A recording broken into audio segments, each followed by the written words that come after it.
Welcome to the Big Biz Show. Taking care of business. You want fast-talking, hard-hitting discussions on business and finance? Maybe with a barroom slant and some really salty peanuts? We're not counting calories. We're counting cash. Before we get to the man with the financial plan, meet the money team. Costa, Mary, and Greg. Now Captain Finance himself, Sully. Hey there, live from the Loft 100 studios in sunny San Diego, California. Yet another Big Biz Show is on the air. Great to have you along.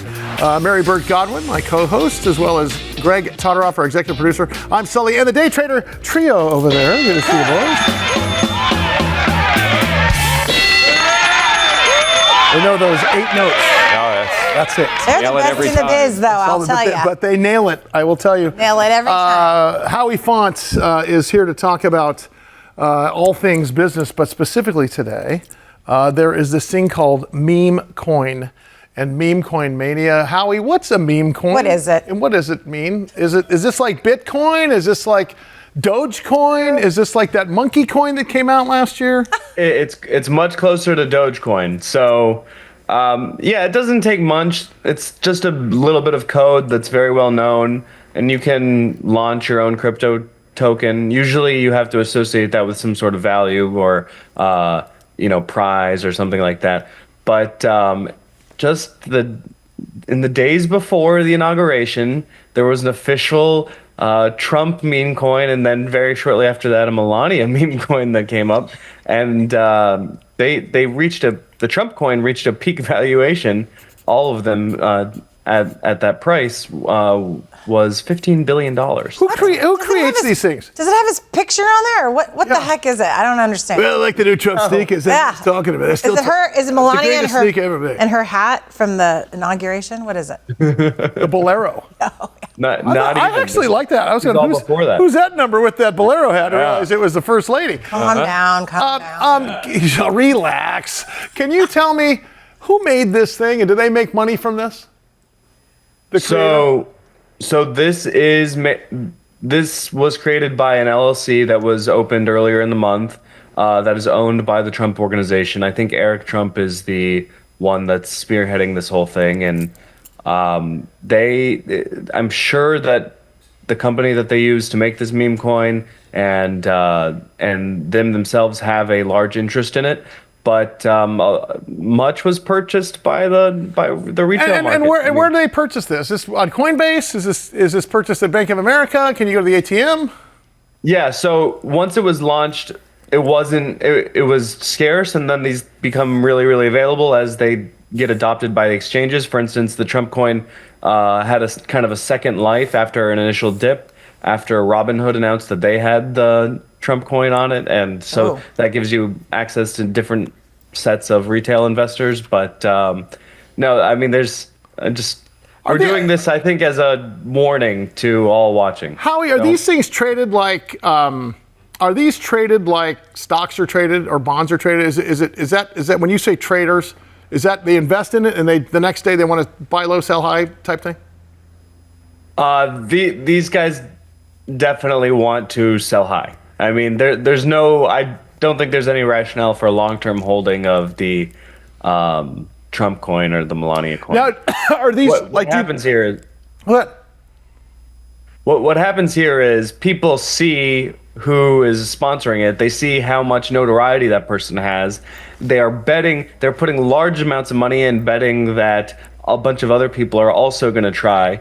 And it's kind of this hot potato game, like how high can we get this thing to go? How much can we keep buying before someone finally says, I've had enough and I'm pulling. Does the success or failure of the thing it represents have anything to do? Because I hear there's this band called Sullivan that might be very popular. Yeah. And there might be a Sullivan coin that comes out if you invest early. So did I just make securities fraud there? Here's the thing. You didn't. Okay. There's nothing you can invest in. Yeah. And the new SEC chair has a very different opinion than the old one did. So no, you wouldn't have done anything wrong. And all I think you need to do for a Sullivan coin is launch it and no problem. Howie and Mary, I want you on something to it. Give people let's go.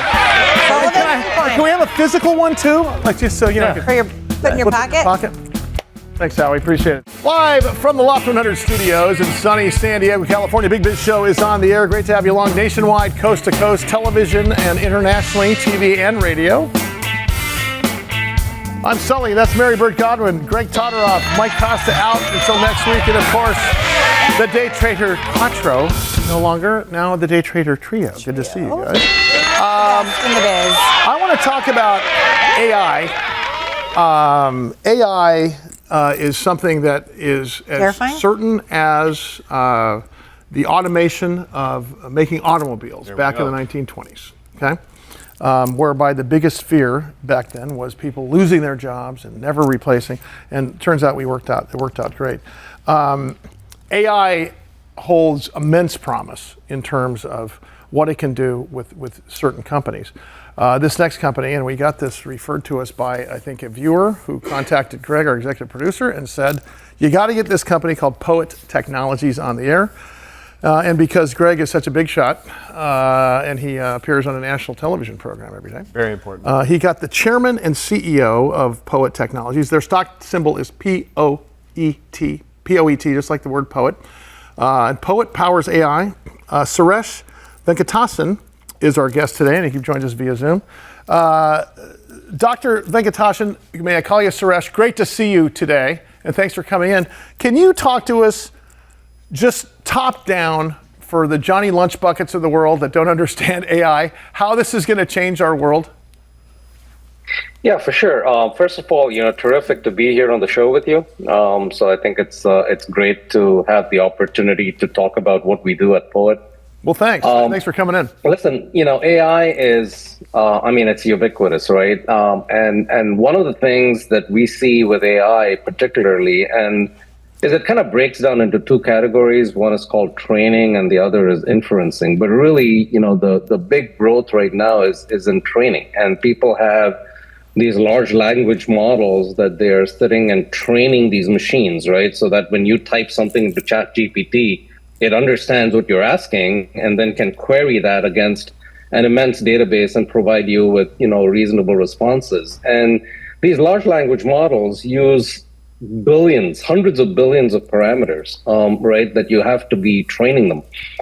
So that is a lot of data. So what we're finding is that as companies do more and more with AI, they're obviously consuming and moving large amounts of data across their AI clusters. And that's where, fundamentally Poet comes in. And what happens is when you have to move a large amount of data, the most efficient way of moving that data is to use light as the medium of communications. Think about it like in your home. You have a Wi-Fi network, and Sure. Wi-Fi is using microwave or RF, right? Right, So and right. you have this little box in your closet or whatever. It's taking electrical signals and converting it into RF, and that's transmitted in your house, and data is transmitted that way. Similarly, in large data centers, electrical signals are converted into light. And then the light is transmitted, obviously at the speed of light, right? And it connects all of these servers that are in these AI data centers. So it's kind of a problem that, kind of cascades. First, there's a need for immense amounts of data, therefore a need for transporting that data using light, and therefore, technologies that can efficiently produce these quote unquote Wi-Fi transmitters, right? What we call transceivers in our field, efficiently, and in a low cost manner. And so that's what Poets does. So we have a manufacturing solution that can produce these transceivers, at immense scale and using very low cost semiconductor technologies. That then, obviously power the AI networks. And you're speaking about power. I'm assuming you're saving energy with Absolutely. with it, right? Absolutely. It's so typically like back in the day, data was transmitted using electricity. And when you're transmitting with electricity, you consume a lot of power. But when you're transmitting through using light, there's not much friction, right? So there's not much heat generated.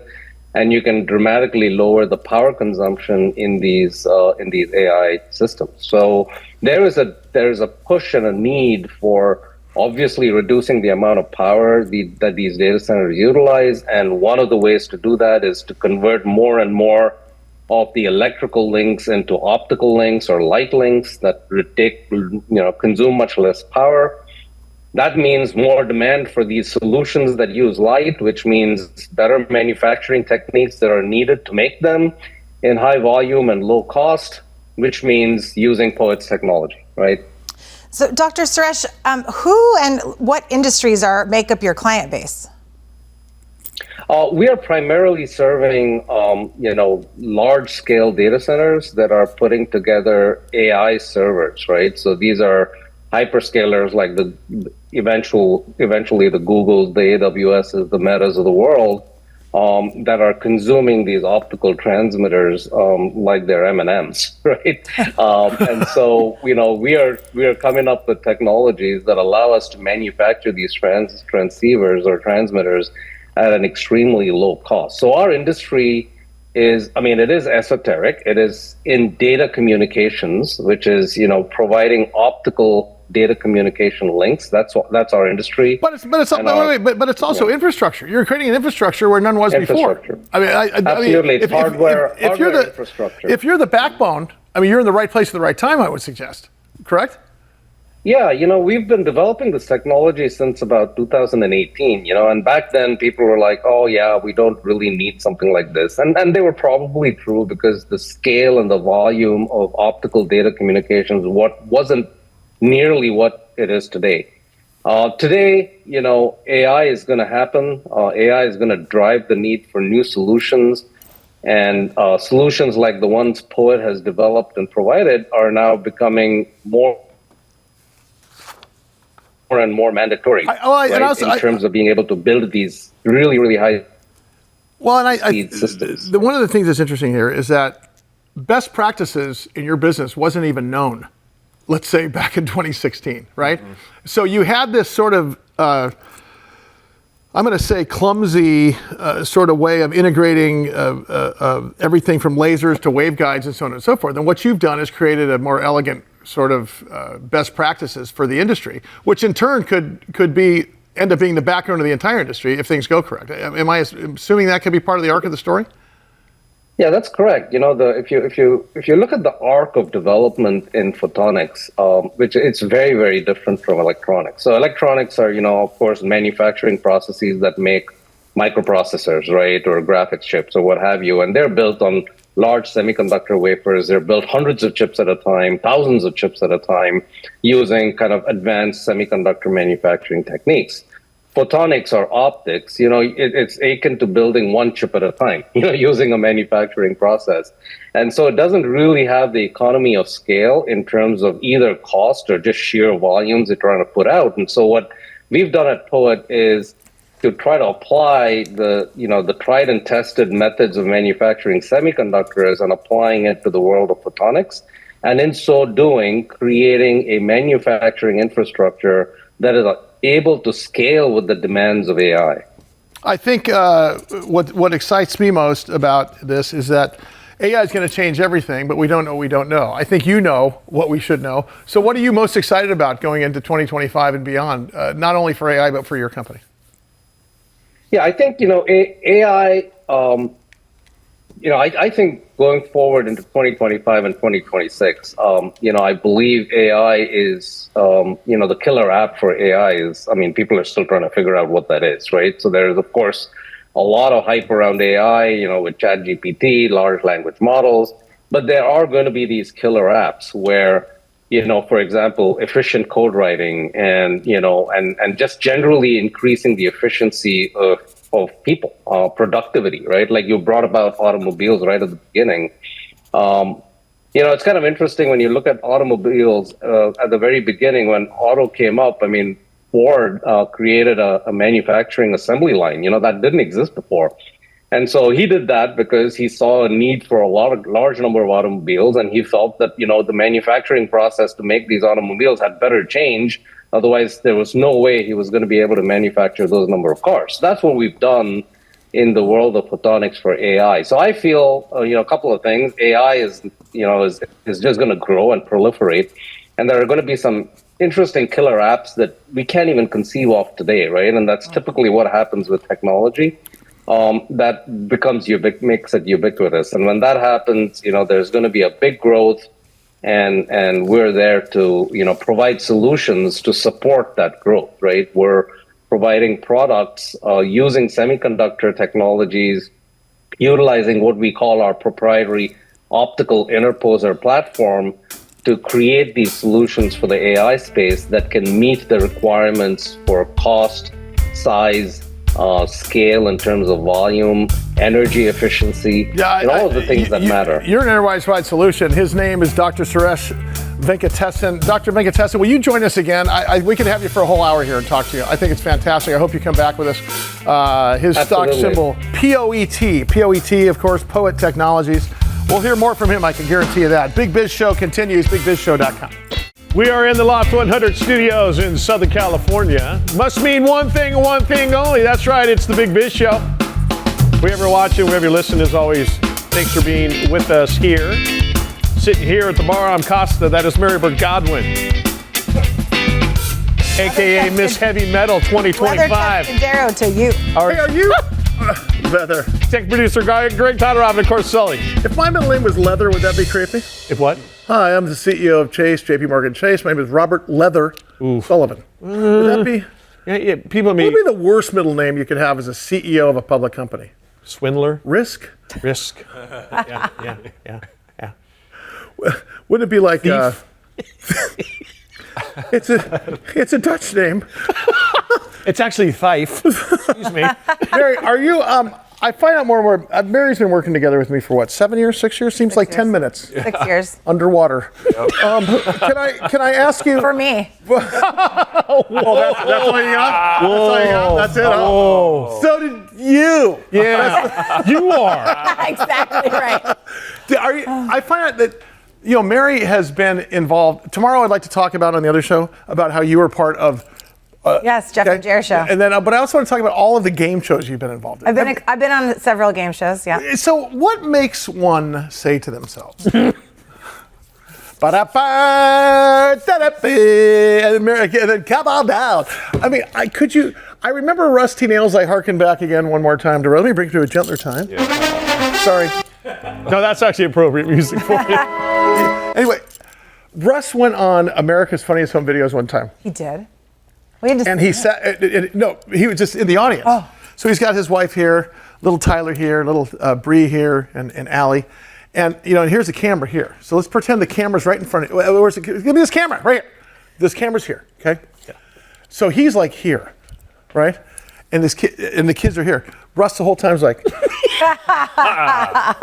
Now, I said to him, "What were you hoping to accomplish?" Yeah. I've been in those situations.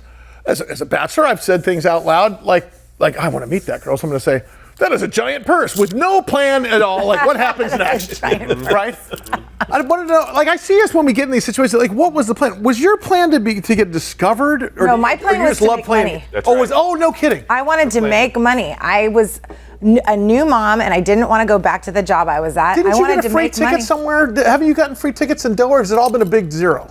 No, I won $100,000 singing karaoke. Hey, John Vandermosten is a senior life science analyst. He's been on the air with us before. He works with Zacks, small cap research, and Unboxing Biotech, I believe is his newsletter. You can go to unboxingbiotech.com. And he joins us once again to talk about healthcare, to talk about all things in terms of small cap research in that space. John, thanks for sitting through our game show exploration here as we had to go through this stuff. I want to play too. Can I be with the band also? Yeah, yes. You can. You look like the lead singer of Judas Priest anyway, so I think you could go, Rob. Let's go. Hey, let's talk about what's happening in life sciences. There's big life sciences conferences going on. You got JP Morgan Chase going on right now. In terms of biotech, talk about what's happening. Give us a lay of the land. Yeah. So as probably most healthcare investors know, this is the week of JP Morgan Healthcare Conference, which is probably the biggest conference in the United States every year. And it usually starts off with a big bang in terms of M&A, where a lot of companies show what their direction is going forward. And they didn't disappoint this year. There were three in excess of $1 billion acquisitions that occurred, and they started off with a bang yesterday up there in San Francisco. So the biggest one was a $14 billion deal with J&J and Intercellular, and they picked up the company that has Caplyta, which is a drug for schizophrenia. And it's also approved for major depressive disorder, and then it's in development for a few other things as well related to schizophrenia and MDD. So that was the biggest one, and we saw two other in excess of $1 billion deals in the oncology space with it was Eli Lilly and Scorpion and GSK and IDRX, and both those guys picked up an oncology drug and oncology franchise with their buy. So. That's what we saw. That's what we saw on the first day of JP Morgan this year. So, John, what are all the different elements of this big conference? Because we've been hearing a lot about it. So talk us through what really goes down there. Yeah, well, it's an opportunity, I think, for companies to talk about what they're doing. And as it starts out in January, at the beginning of the year, it kind of sets out their pathway for this year. It's also a huge opportunity for companies to make deals, to meet up with where smaller companies meet up with representatives from the bigger companies to show them what they got. Because one of the things that's happening right now in biopharma is that there's a huge patent cliff over the next 3, 4, 5 years. And what these big companies need to do is they need to fill in those patent expirations with new products and new innovation. So this conference allows the smaller companies and the bigger companies to all be in the same small space and get in there and talk and make deals that happen in the future. So that's another component of it. And also it's a chance for investors to meet with 100 companies in 3 or 4 days. And there's also some good entertainment too out there. So it's there's a lot of stuff going on. It's a huge event. It's a crazy event. And I usually go, but I'm not up there this year. John Vandermosten, the Senior Life Sciences Analyst, Zacks Small Cap Research, and Unboxing Biotech, their website, unboxingbiotech.com. John, but $1 billion deal, if that's not someone bumping into somebody in the lobby and say, hey, yeah, I want to buy your company for $1 billion, are we talking that this is probably being discussed a year to 2 years in advance, maybe even more? Yeah, exactly. These deals take a while to put together. There's legal, regulatory, and obviously financing issues that have to be considered. So yeah, probably a lot of these deals took place, were initiated probably a year ago. Sometimes the bigger companies and the smaller companies take a small initial step where they maybe make an equity investment, or they work together on a trial. And if that works out well, then they take the next step. And then, the final step obviously is for them to buy one another and bring it in-house. So you could see that the deals that got announced over the last day or so as the final step of what happens when these companies come together. Yeah, what's interesting for me here is if you think in terms of all of the companies that are there and all of the deals that can be done, I would love to see the economic impact that it has on the entire sector, because the sector has been beaten down for the last 2 years, 23 and 24. I beg your pardon, 22 and 23. 24 was supposed to be the year, and it wasn't. Just before I let you out of here, you think this is going to be the year this year? I think one of the things that's changed is I think there's a lot more optimism about M&A being allowed in under the Trump administration. One of the things that's been a hurdle, though, I think, is the interest rates that had gone up from where they'd been a couple of years ago, and obviously with more expensive capital, it just makes it a little bit harder to do a deal. Because capital formation has been almost impossible for these guys in the equity arrangements here. Capital was available in Q2 last year, and then it was gone again, and now it's starting to come back. At least I hope it's going to stay back. Yeah. Me too. So, if we see interest rates kind of stabilize or maybe go down a bit, that could incentivize it. But, I think these large companies, they have a lot of cash. They're generating a lot of cash. The problem they face is the patent cliff. I'm sure everybody's heard of Keytruda on Opdivo. Those are two of the biggest drugs out there for checkpoint inhibitors for cancer. And those guys are going to be both of those are going to have competition in a couple of years. And Merck needs to fill up that pipeline again with new products. So they're going to be using our buddies over. They need to do something. They're going to be using our buddies over at Tempest Therapeutics because remember, Steve Brady just cut a deal with Merck. Hey, John, can't wait to have you back in a couple weeks. Thanks, buddy. I appreciate you. John Vandermosten. He is the senior life science analyst. Zacks Small Cap Research and Unboxing Biotech. His website, unboxingbiotech.com. Wheeling and dealing, the biotech world. So are we. Keep it right here. It's a Big Biz Show. Roll on after this. Hey, they're live from the Loft 100 studios in sunny San Diego, California. 125 million TV homes strong in the U.S. Let's not forget Bloomberg El Financiero abroad, an American Forces network in 175 countries, and all the shifts at sea. Big Biz Show is on the air. And look who we have in studio. Our real estate expert. By the way, you are now our real estate expert. Without even I'm on. Jason Berry. Thank you. JasonBerryTeam.com, BerryEstates.com. He's based here in San Diego where we broadcast from, but is able to talk about sort of the trends because, like fashion moves east to west, real estate moves west to east, it seems like, in terms of valuations, at least what I'm reading in the news. Now, I gotta say, and I don't want to bring up a sore subject, but these Pacific Palisades fires, which is such a tragedy and probably a preventable tragedy, not trying to be political about it, but I mean, even here in San Diego where we have what's called a fire season and we're right in the middle of it, I'm not even sure local officials have done enough to protect us about something that you're probably not familiar with if you live in a different part of the country. But I gotta believe it's gonna affect real estate prices in terms of, we had a problem with supply demand before. Correct. Now you've got people that want to relocate to areas, San Francisco, San Diego, Arizona, because they're 4 years away from a home rebuild up there, right? It's a grotesque thing to have to talk about, but it's a real thing, isn't it? It's terrible, but the reality is you look at what occurred up there, right? You had 6,000 structures burned down. You had over 100,000 people, I think, evacuated out of the area. Yeah. And so you're talking about communities being wiped out. So to look at it to kind of, to give something comparable in comparison is really look at, even if you were to think Del Mar, the community, Solana Beach, the community, Ranch Santa Fe. Which are beach communities here in Southern California, which would be considered high dollar communities, correct? Yes, just being wiped out. That's what brings home, a place the size of, or even La Jolla. half of Austin, Texas, was just blown off the map in terms of acreage. I was wondering that. Okay, if you think in terms of parts of, if half of Manhattan burned down in terms of scale of acreage, that's what you're talking about here. Right. And we're talking about the fact that there's a couple of headwinds here. First of all, will insurance companies ever insure these people again? Number two, how do you keep people from getting gouged by the onslaught of new construction that's going to start happening right this second? And then is it easier just to take that insurance money that you had and move out of another area, which is going to affect other areas close by, correct? There's a lot of things to consider. Absolutely will affect areas close by. But, you look initially, what is the first impact that you find? And that's actually on the rentals, right? You look, life once again is about convenience in terms of they want to try and stay close to where, this tragedy occurred. So they're trying to go to Manhattan, they're trying to go Manhattan Beach, trying to go to Palos Verdes, close areas there nearby.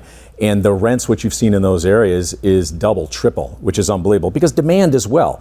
So they are trying to look at price gouging too. So they are going to be investigating that. So that's going to be interesting.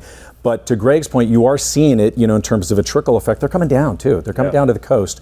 So if you're watching us from another area, if you think in terms of where LA is, and then you have Orange County below that, and then of course San Diego below that. Are you going to see, and above, of course, is overvalued or overpriced, I should say, Santa Barbara. Bay Area. Well, but also another fire hazard up there too. Exactly. Right? So are you going to see those areas concentrically? So we have more sales, more rents, or is it all of the above? So I think it's going to be all of the above. What we're seeing immediately is more rents, absolutely, right now. So we've been inundated with a lot of demand from the Palisades area down here, initially looking for rentals, but also looking for sale too.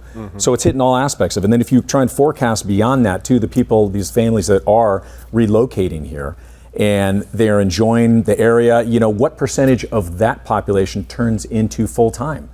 Well, it's going to happen, right? So you just look at, once again, you're talking about supply demand, you are going to see the demand rise.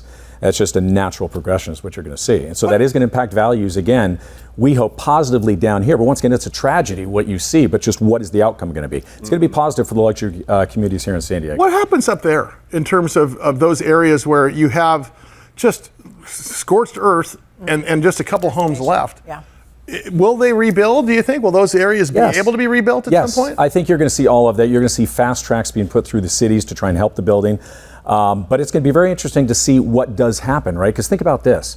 A lot of those homes, if you were to think, were purchased or deals occurred back in 2021, the COVID era, when rates were low. Right. So those people had fabulous rates, right? Now all of a sudden they've got to go rebuild. And what's the average rate? What's the average rate now? 5-6%? 6%. You're looking at 6.5%. Is where you're at now. So it's a different rate environment. What is the difference in a payment between a 4% mortgage and is it a couple $1,000s per? How do you guys calculate? So let's look at it. So in terms of the luxury community, so a $2.5 million loan. So let's say a $5 million purchase, which is very typical of Pacific Palisades and higher than that. Correct. Okay. So back in 2021, if you were doing a loan back then at like a 2.25%, you're looking at a monthly payment of $4,700 a month. Not that bad. Now you're looking at about $17,000 a month. That's significant. Really? Yes. Wow. Yes. No kidding. Significantly different. So the difference in payment is that much higher. Yeah, so that's another consideration you're going to have to look at when you're looking at everything that's going on with the rebuilding of these communities. Jason Berry's our guest. Jason Berry, of course, jasonberryteam.com, berryestates.com, as a real estate expert on the Big Biz Show. There is a philosophy there's only two paths to wealth in this country. You have to own real estate, you have to own a business. By owning a share of stock in Apple, you own a business. Okay, so it's equities or real estate. There is this philosophy that says if you rent, you don't have to worry about property taxes, you don't have to worry about maintenance, okay? And you can take that money that you would have spent on a house and put it in the equities market.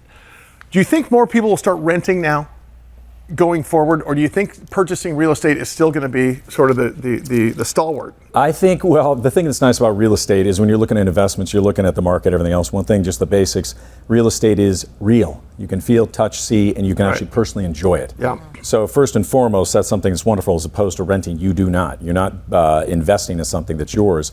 There is a difference. There is. Well, there's also, the reality or the hopeful reality that what you're investing in as you purchase, you're building equity. Yeah. Right. So you're looking to build equity and Right. investment in something that you're putting in, especially in some place that you do believe in typically. Right. So that's where we believe real estate, and once again, there's a shortage of housing. So if there is, it's got to be a great investment. In terms of the rest of the country, will something like this affect other areas of the country? Because it's going to affect Southern California and probably Central California in terms of supply demand. There's just not enough homes, and people who live in California are used to living in California. Right. Or Eduardo was saying people are moving to Montana. I mean, they might just be like, this. Montana ain't cheap either. But the point, do you think there's something, because this is a big catastrophe, not in terms of just the human loss and such, but you're talking about a GDP, a local gross domestic product, in that area, which is higher than most areas in the whole country. So if you think in terms of that, it's got to have far-reaching effects elsewhere in terms of real estate values, which makes us think, okay, where are mortgage rates going to go? Like, what happens? No, that's true. That's true. But back to the original, yeah. I mean, it looks like there is to a certain degree a migration that is occurring right now, right?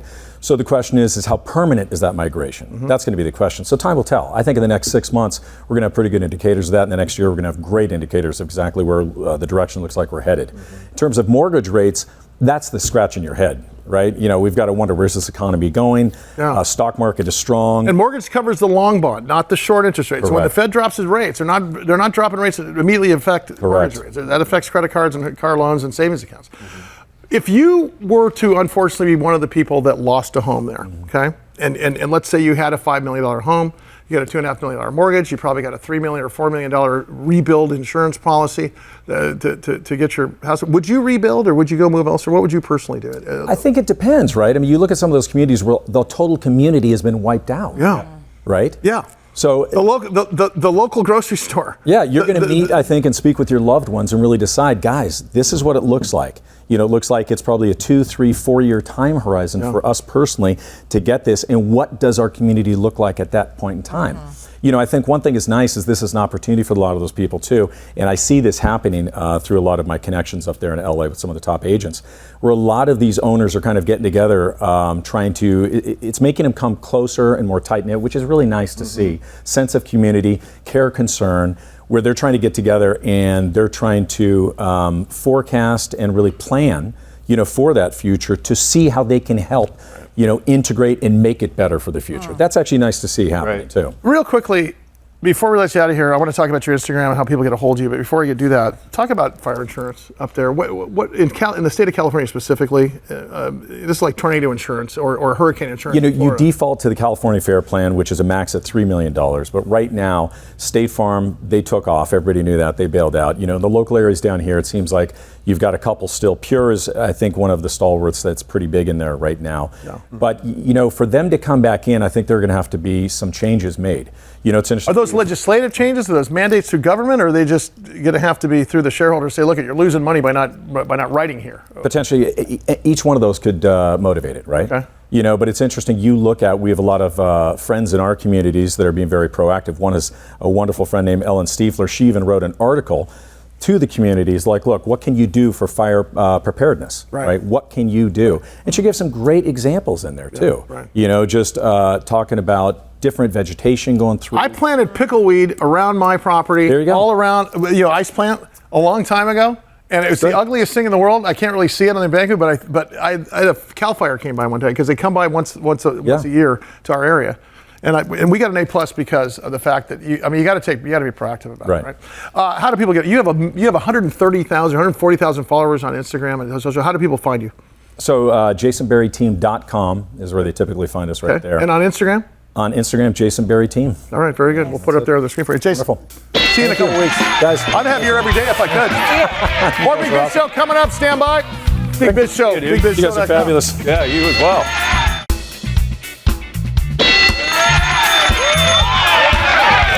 Man, what a show. Busy show today. Big Biz Show. BigBizShow.com. Follow us on TikTok, believe it or not. Sully Speaks Money.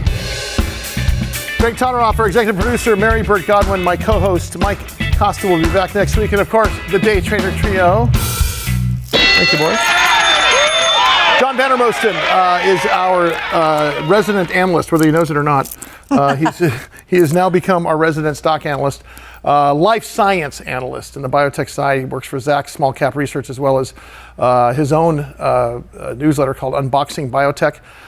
He is a certified financial analyst. He is a life sciences analyst, and he has just covered the biggest life sciences convention or conference in the world, or it should be in the United States, the JP Morgan Chase conference, and he joins us again right here on the Big Biz Show. John, so here's what I want to say. Last year in 2024, there was that big JPM speech that came out and said, look, we've got a tough 2 years in biotech. 2024 is going to be the year, and although it's going to be tough to raise capital in the first quarter, it's all going to open up, and it indeed opened up for about 6 weeks. and then it closed right up again. And biotech once again had a horrible 2024. I would say for a majority of the mid cap to small cap stocks in that range. What 2025? What was your takeaway from JP Morgan, and what do you think? I mean, you're at the tip of the spear of all this. I mean, you follow companies like Bristol Myers and some of the bigger companies. But what does the overall landscape look like in your opinion? Yeah, well, I think just to comment on what you first said about last year, we started off the year, I think, with a couple good M&A deals, but it never followed through. And I think M&A disappointed. And, for the smaller cap names, which is where I spend most of my time, you really need M&A to drive prices, because that's the exit strategy for a lot of these smaller companies. But I would say, for this year so far, we saw, by my count, there were 5 deals that took place last week, which was the same week as JP Morgan Healthcare Conference. And, I think we're off to a good start. We'll have to see. But, Sully, I know it's going to seem crazy, but I think we should talk about schizophrenia. Okay. And the biggest. Listen, I'm sorry, NRX Pharma is one of the folks that we cover here that I want you to start taking a look at. But schizophrenia and suicidal ideation are at the top of the scale. I heard that everyone was talking about those type of life sciences over there at the conference. So talk about schizophrenia. Yeah. Well, that was the biggest deal that took place was Johnson & Johnson's bid for Intracellular for $14.6 billion. Wow. Which is pretty big. And if our viewers are paying attention for a long time, and probably not many are to schizophrenia, but there was about a period of 10 years where nothing was done, no deals took place. And then about 13 months ago, in December 2023, we saw 2 big deals back then, and that was Bristol Myers for Karuna, and their drug that they bought actually got approved after they bought Karuna. And then there was another one for Cerevel. That drug didn't do so well. But both of these were for multi-billion dollars, and I think that really means that a lot of the development companies out there in the space could be pretty favorably positioned. And we cover a name called Reviva Pharmaceuticals with its drug brilaroxazine, which is in really late phase 3 trials right now, which I think could really benefit from this trend that we've seen in M&A. I think do you have a question? Yeah, I do. So John, are you seeing companies looking at these companies pre-approval, or are they waiting to go through the FDA approval, get the FDA approval, and then do the acquisition? Yeah, that's a great question, and I think there's been a lot of risk aversion from the larger names over the last several years, and I think that's actually backfired. And let me give you one example, because they pay a lot more when there's more certainty, right? Instead of paying a lot less and taking a little bit more risk, they pay a lot more, and sometimes it doesn't go the way they hoped. But the two deals that I mentioned from 13 months ago, there was Bristol Myers for Karuna. They paid $14 billion for this asset. It got approved, and it was about 3 or 4 months away from the FDA's approval. So very, very late stage. Not approved yet, but almost there. And then the other one was also in about that same stage, which was, just ready to get a word from the FDA on it. So that's what I've seen, very, very few that are willing to spend money on a phase 2 asset out there. And they're really willing to wait, or they want to wait till it's approved or it's close to being approved. Hey, John, so FDA approved roughly 55 drugs last year in 2024. That's about 4.5 drugs a month. Is that scale? Is that about right? That seems low to me. Is that about good?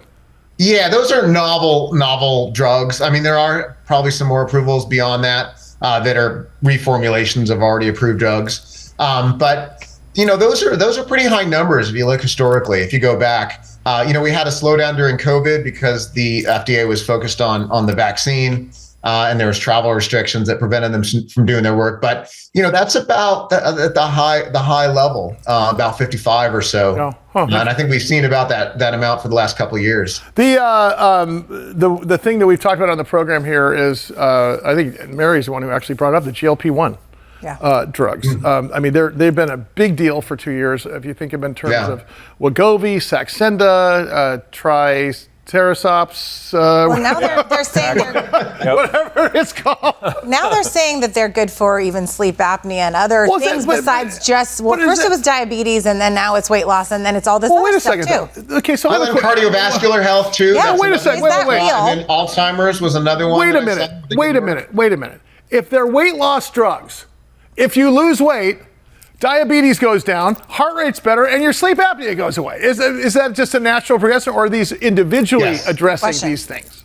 Yeah, that's right. That's why the sleep apnea indication got approved, because it helps you lose weight, and when you have lower weight, you're less likely to suffer from sleep apnea. So yeah, direct correlation there. What are you looking to for 2025 as kind of being peaking up as probably as tough. What are my picks? I see a few interesting areas. The M&A in schizophrenia is pretty promising. Radiopharmaceuticals is another interesting area. There were 2 radiopharmaceuticals deals that took place last week. What's radiopharmaceutical mean? What's that specific? Oh, so a lot of those are used for imaging. So if you get a PET scan, you'll take a radio tracer, and it's able to bind to whatever they're trying to trace, and then they'll put you through the scanner, and the radiologist can read where where it's bound, and it can help find cancers. Prostate cancer is a big one. But the most exciting area here is actually in Alzheimer's, because as you may know, there were 2 Alzheimer's drug approved over the last 2 years, Leqembi and Kisunla. And that has really opened up the demand for seeing if people actually have Alzheimer's, how much beta amyloid or tau they have in their brain, and if they're appropriate for the drug. So that has opened up a whole new market over here for the for the imaging side of things, which is radiopharmaceuticals.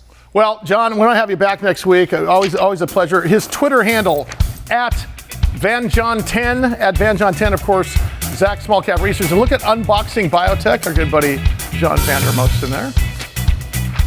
Thanks, Juan. Great stuff. It really is, and it makes me happy because some of the companies that we interviewed here in the program could benefit from some of the things that happen at JP Morgan. Yep. Big Biz Show, stand by.